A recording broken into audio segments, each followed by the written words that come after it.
Hi, my name's Dave Webb from Venture Caravans, and I'm going to show you how to use the Unicorn 4's internal and external water system. The Unicorn 4 with all the twin axle models comes with the onboard water tank, so this is how to use this system.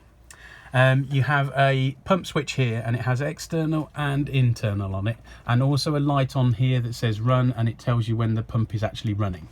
We've got it set to the external, and that's how we're going to use the system first of all, and we're going to use it directly from the Acroll and to the taps.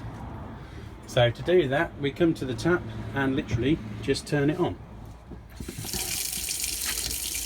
and that is working directly from the Acroll on the outside of the caravan. Now if we want to fill the inboard water tank so that obviously we can use it afterwards, we have to come down here, and you have a black lever there, and that must be turned into the inline position. Once it's in that inline position, sorry for it being a bit unstable there showing you that, once it's in the inline position, the onboard water tank will be filling.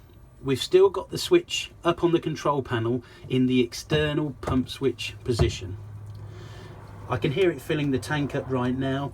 There is a overflow pipe, so when you see the water coming out of the top of the, underneath the caravan rather, then you know that the onboard water tank is full and it's ready to use. So now I'm going to close that, go back up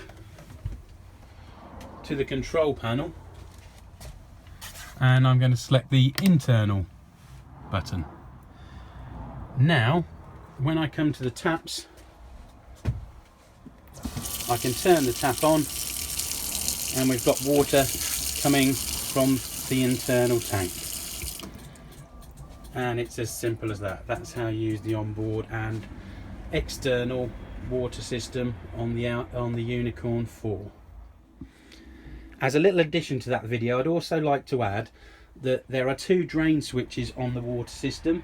You have one that is located just behind the Audi boiler, the yellow one down there, and that one, if it's in the horizontal position, is in the usable position. If it's in the vertical position, it's in the drain down position. And then for the onboard water tank itself, you have this switch here, and again, if you put it in line, it means it's open, and just do that, that is draining down the onboard water tank. Close it so it's not in line, and that's in the usable position. I hope that's been helpful. Thank you very much.